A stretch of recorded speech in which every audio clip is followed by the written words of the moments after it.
Hello दोस्तों, आज हम लोग some basic concept of chemistry की क्लास लाए। आपका फर्स्ट चैप्टर है, उसके बारे में बात करने आ रहे हैं। ये पार्ट 8 है उस वीडियो को, उस चैप्टर का।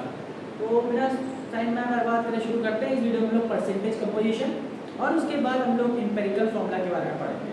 सबसे पहले बात करते हैं परसेंटेज कंपोजिशन की। परसेंटेज कंपोजिशन क्या होता है और परसेंटेज कंपोजिशन की नीड वीडियो पढ़े तो समझते हैं। जब भी उस टाइम में पुराने 18-19 सेंचुरी में जब भी कोई भी कंपाउंड या मॉलिक्यूल मिलता था, उसमें तो पता तो होता नहीं था हम लोग कंपाउंड में कि कौन से मॉलिक्यूल कौन से आइटम्स प्रेजेंट है। तो उस समय हम लोग क्या चेक करते थे कि उस कंपाउंड में पर्टिकुलर किसी एक एलिमेंट का कितना मास है, उससे हम लोग आइडेंटिफाई कर सकते थे कि इस कंपाउंड के चांसेस हैं कि ये कंपाउंड इथेनॉल हो सकता है, ये कंपाउंड ग्लूकोज हो सकता है, ऐसे फाइंड आउट करते थे। तो उस समय जो इसका यूज़ किया जाता था, इसी को ही हम लोग परसेंटेज कंपोजिशन के नाम से जानते हैं कि कितना परसेंटेज उस एलिमेंट का प्रेजेंट है उस पर्टिकुलर कंपाउंड में। तो उसके बारे में बात करते हैं। तो परसेंटेज कंपोजिशन की बात करें, कितना परसेंट किसी एक कंपाउंड में उस एलिमेंट का प्रेजेंट है, उसी को परसेंटेज कंपोजिशन बोलते हैं। परसेंटेज कंपोजिशन के मेनली क्वेश्चंस आते हैं, मतलब प्रॉब्लम्स आती हैं जिन पे न्यूमेरिकल्स होते हैं, उनको सॉल्व करना होता है। चलो समझते हैं उसके बारे में। और परसेंटेज कंपोजिशन का फॉर्मूला होता क्या है वो समझते हैं। तो परसेंटेज कंपोजिशन का फॉर्मूला ऐसा होता है कि मास परसेंट ऑफ एन एलिमेंट, किसी एक एलिमेंट का कितना मास परसेंट है उसमें, उसका फॉर्मूला होता है mass of that element in a compound. उस एलिमेंट का जितना मास होगा उस कंपाउंड में divided by molar mass of the compound, मतलब पूरे कंपाउंड का मास होगा इनटू 100। जब भी परसेंटेज की बात होती है तो 100 से मल्टीप्लाई कर देते हैं। फॉर एग्जांपल मैंने यहां पर आपका H2O एग्जांपल लिया हुआ है।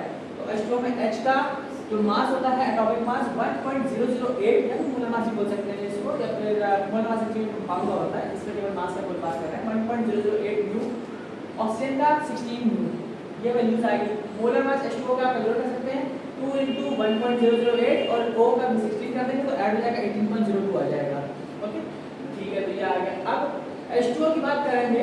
H2O का अगर यहाँ पर एन एलिमेंट की बात करें तो फॉर एग्जांपल क्वेश्चन सॉल्व करते हैं। इसमें पहला क्वेश्चन यही है H2O का, सेकंड क्वेश्चन C2H5OH, इन दोनों को हम लोग करेंगे तो H2O पे आते हैं। मोलर मास वाटर में क्या है, यहाँ पर निकाला हुआ था मैंने 18.02 है, ठीक है। फिर बात करते हैं मास परसेंट ऑफ हाइड्रोजन। हाइड्रोजन की बात करते हैं, मतलब H2O में हाइड्रोजन कितने, 2 है ना। हाइड्रोजन कितने, 2 है। तो यहाँ पर हम लोग 2 से मल्टीप्लाई कर दिया 2, और कितना, एक का कितना मास है, एक का मास है 1.008, 2 हाइड्रोजन है, 2 हाइड्रोजन का कितना मास होगा 2 से मल्टीप्लाई कर देंगे। सेम मैंने वही लिखा 2 से मल्टीप्लाई कर दिया एक हाइड्रोजन के मास को, फिर डिवाइडेड बाय क्या, divided molar mass of the compound. Molar mass compound में क्या, वाटर का molar mass, water molar mass क्या था 18.002, 18.02 को अपन ने किया मल्टीप्लाई बाय 100, तो ये मास परसेंट है। इस वजह से परसेंटेज की वजह से इसको 100 से मल्टीप्लाई करते हैं। इसको सॉल्व करते हैं तो ये इसको मल्टीप्लाई करेंगे 2.016 आ जाएगा, इससे 18.02 आएगा, इसको डिवाइड करेंगे तो 1118 आएगा, सॉरी 0.1118 आएगा, इसे 100 मल्टीप्लाई करें तो 11.18 आ जाएगा। 11.18% है वाटर में H का कंपोजिशन। मतलब अगर बोला जाए हाइड्रोजन का परसेंटेज कंपोजिशन वाटर में कितना है तो 11.18% आएगा। बात करते हैं नेक्स्ट की। नेक्स्ट है मास परसेंट क्या होगा ऑक्सीजन का। मास परसेंट के समझने की बात करते हैं। ऑक्सीजन की पहले ऑक्सीजन यहाँ पर कितना परसेंट है 1 ऑक्सीजन परसेंट है तो 1 नहीं आएगा। और ऑक्सीजन का कितना मास था, ऑक्सीजन मास 16 था तो 16 से मल्टीप्लाई करें 16 आ जाएगा। अपॉन में molar mass of that compound, molar mass of water यहाँ पर बात करी जाएगी तो मोलर मास ऑफ वाटर क्या है 18.02, तो इससे ये इससे हट जाएगा और ये 100 है, इससे पूरा मल्टीप्लाई करके सॉल्व करेंगे तो 88.79% आएगा। ये वैल्यू आ जाएगी इसकी। अब ज़्यादातर बात ये होगी जब भी कोई कंपाउंड वाला तो उसका एडिशन करेंगे आप तो चांसेस होंगे कि वो 100% पूरा बनेगा परसेंटेज कंपोजिशन। अगर H2O में केवल और केवल H2O भी है, वाटर ही है प्योर, तो वहाँ पर पूरा परसेंटेज 100% होगा। तो क्या चेक करते हैं इसमें ऐसा है कि नहीं है। Let us count this. तो 88.79 प्लस 11.18 ऐड करते हैं। 8879 क्या लेंगे पूरा 809, फिर ये 9, फिर 99.9 से 100 क्यों नहीं बन रहा है, तो 0.03% है वो इसलिए से नहीं आ रहा होगा। तो क्या हम लोगों ने ये केवल 2 डिजिट तक की बात करी है, 3 डिजिट करते थोड़ा और कम होता है ये वैल्यू, मतलब 99.98 तक आ जाती है। तो बचा वाला जो परसेंटेज कंपोजिशन होगा वो इम्प्योरिटीज होती हैं। कोई भी कंपाउंड प्योर तो होता नहीं है, ज़्यादा से चांसेस होते हैं उसमें थोड़ी थोड़ी इम्प्योरिटीज प्रेजेंट होती हैं, वो इम्प्योरिटीज ही यहाँ पर जो मिसिंग हो रही है वो हो सकती है। अब बात करते हैं सेकंड क्वेश्चन की। सेकंड क्वेश्चन था C2H5OH है, इसको इथेनॉल बोलते हैं। C2H5OH को क्या बोलते हैं, इथेनॉल। आपने टाइम में पढ़ा होगा मैथ एट प्रॉप, यहाँ पर 2H है और C2H5OH पर अल्कोहल के ग्रुप में आ रहा होगा तो इसको क्या बोलते हैं, इथेनॉल बोलते हैं। ओके, अब इथेनॉल में हम लोगों को कार्बन की, हाइड्रोजन की, ऑक्सीजन की, इन दोनों को पता करनी है। अच्छा बात करते हैं कार्बन। कार्बन का मास यहाँ पर बताया गया है एटॉमिक मास 12.01, हाइड्रोजन बताया गया 1.008, ऑक्सीजन का 16 बताया गया। जैसे अब बात आती है यहाँ पर मोलर मास ऑफ C2H5OH का, उसको निकालेंगे तो मोलर मास क्या आएगा? मोलर मास 2 पहले कार्बन कितने हैं 2 से मल्टीप्लाई कार्बन से, कार्बन का कितना एटॉमिक मास बताया गया? 12 वैसे याद होना चाहिए आपको, 12.01 है, 12 याद होना चाहिए आपको, 12.01 इंटू 2 कर देंगे। हाइड्रोजन कितने? 5 + 1 6 हाइड्रोजन, मैंने यहाँ 5 लिख दिया, यहाँ लिख दिया, दोनों मल्टीप्लाई कर दिया 1.008 से, क्योंकि हाइड्रोजन का एटॉमिक मास 1.008 था। फिर बचा ऑक्सीजन, ऑक्सीजन को मल्टीप्लाई करके 16 से, क्लियर।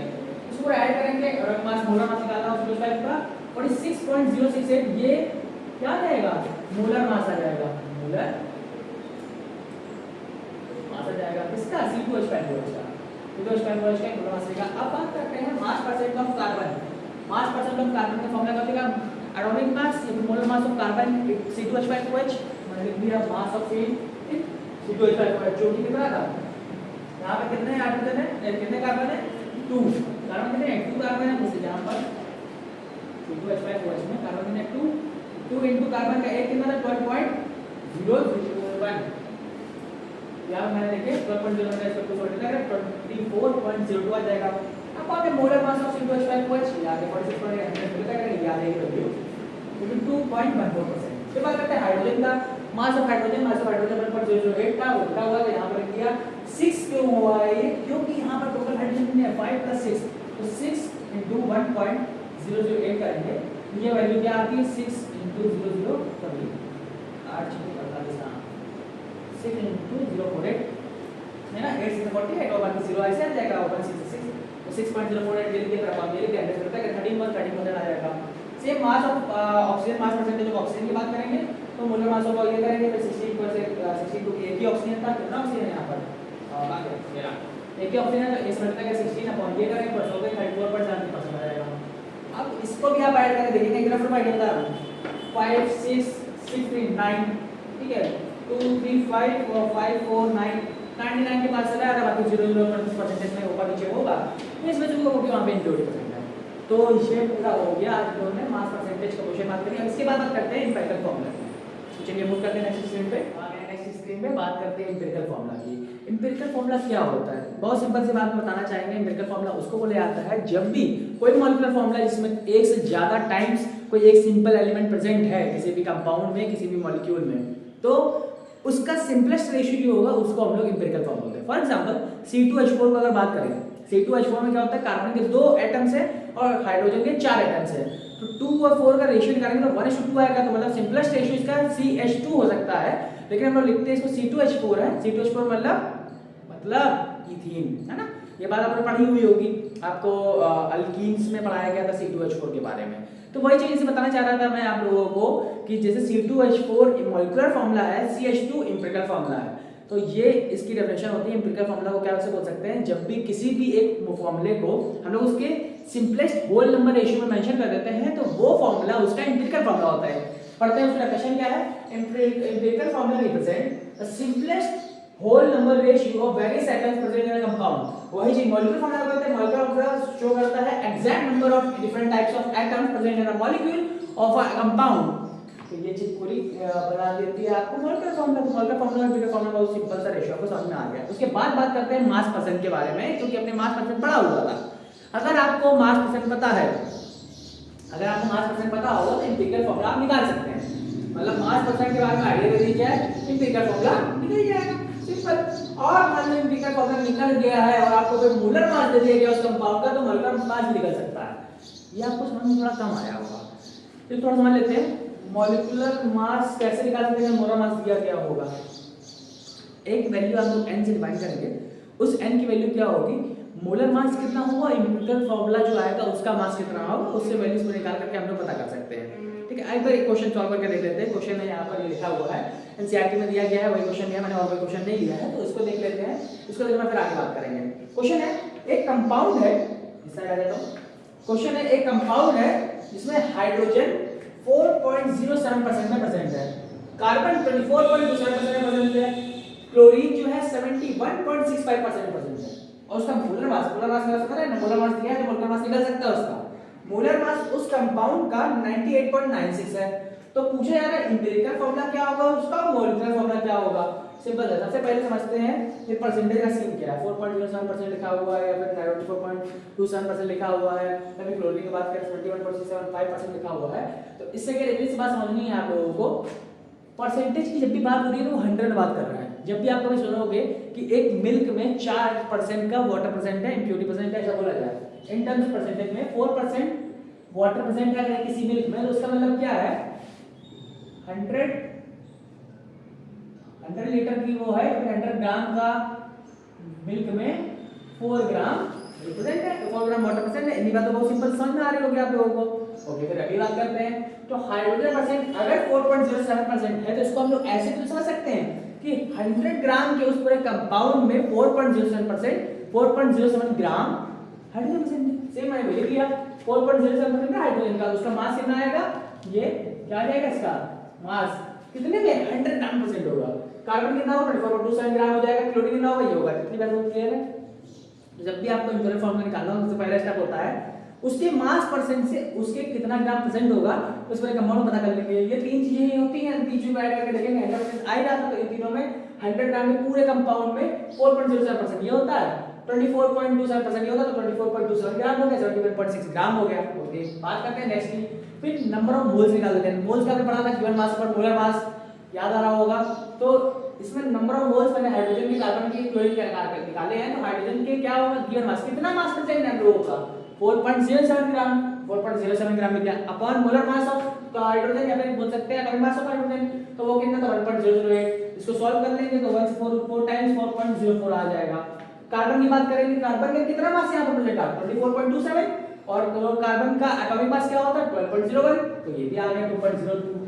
क्लोरीन में कितना परसेंट है 71.65, और वैसे कितना होगा 35.453 और 35.5, इसमें डिवाइड करके 2.02, ये भी आ गया।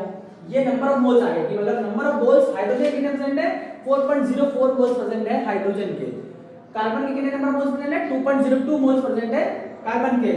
क्लोरीन के कितने मोल्स परसेंट है 2.02 मोल्स परसेंट है। बात करते हैं नेक्स्ट रेशियो, यहां पर बात करेंगे सिंपल रेशियो को लेने के लिए हम लोगों ने हाइड्रोजन के नंबर ऑफ मोल्स यहां पर लिखा, टू रेशियो हम लोगों ने कार्बन के रखा, फिर क्लोरीन का रख दिया। इन दोनों को मैंने लिख दिया। तो कार्बन के, क्लोरीन के, हाइड्रोजन को मेंशन करना था। तो सबसे पहले हाइड्रोजन को लिखा था, हाइड्रोजन के कितने था 4.04, तो कार्बन के कितने था 2.02, फिर क्लोरीन के कितना था 2.02, इनको हमने लिख दिया।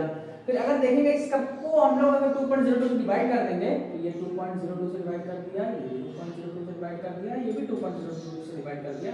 क्यों डिवाइड कर दिया, क्योंकि मुझे ऐसा दिख रहा है 2.02 से ये सब के सब डिविजिबल है और ये सिंपल रेशियो में आ जाएगा। तो डिवाइड कर दिया तो इससे ये कटा तो 1 आ गया, इससे ये कटा तो ये 1 आ गया, इससे ये कटा ये 2 आ गया। 2:1:1 का ये रेशियो आ गया। इसका मतलब जो एम्पिरिकल फार्मूला बनेगा उसमें हाइड्रोजन के 2, क्योंकि हाइड्रोजन है ना पहला, कार्बन के 1 और क्लोरीन का भी ये 1, तो ये फॉर्मूला बन जाएगा H2CCl। फिर इसको और थोड़ा सा अरेंज वे में लिखेंगे तो CH2Cl, ये इसका एम्पिरिकल फार्मूला है। ठीक है, CH2Cl एम्पिरिकल फार्मूला आ जाएगा। तो पहला आंसर निकल गया। आप लोगों को एम्पिरिकल फार्मूला निकाला था, एम्पिरिकल फार्मूला CH2Cl निकल गया। अब मैंने बोला था यहाँ पर मोलर मास अगर गिवन हो तो मॉलिक्यूलर फार्मूला भी निकाल सकते हैं। तो बहुत सिंपल होता है, हम लोग का एम्पिरिकल फार्मूला यह है कि एम्पिरिकल मास क्या निकलेगा इसका 12.01 प्लस 2 से मल्टीप्लाई करेंगे हाइड्रोजन का 1.008 होता है, तो 2 से मल्टीप्लाई करेंगे 2.016 आ जाएगा, प्लस क्लोरीन का लिख देंगे तो 49.48 ग्राम के आसपास आ रहा है ये।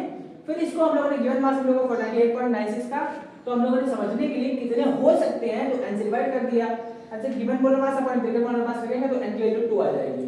और बहुत सिंपल सा फार्मूला होता है, एम्पिरिकल फार्मूला को अगर हम लोग n से मल्टीप्लाई कर देंगे तो उसका हम लोग का मॉलिक्यूलर फार्मूला आ जाएगा। तो n की वैल्यू 2 थी, 2 से इसको मल्टीप्लाई कर दिया, C2H4Cl2 ये इसका मॉलिक्यूलर फार्मूला था और यही इसका आंसर हो गया।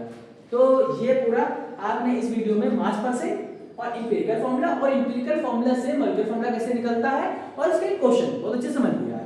n की वैल्यू क्या थी ये पूरा ऐसा सिस्टमैटिक वे में बताया हुआ है। इसके बाद हम लोग आगे कवर करेंगे अपने वीडियोस में। ये इस वीडियो का अंत है। अगर आपको इस वीडियो में सारी चीजें समझ में आई हो तो लाइक करना ना भूलिएगा।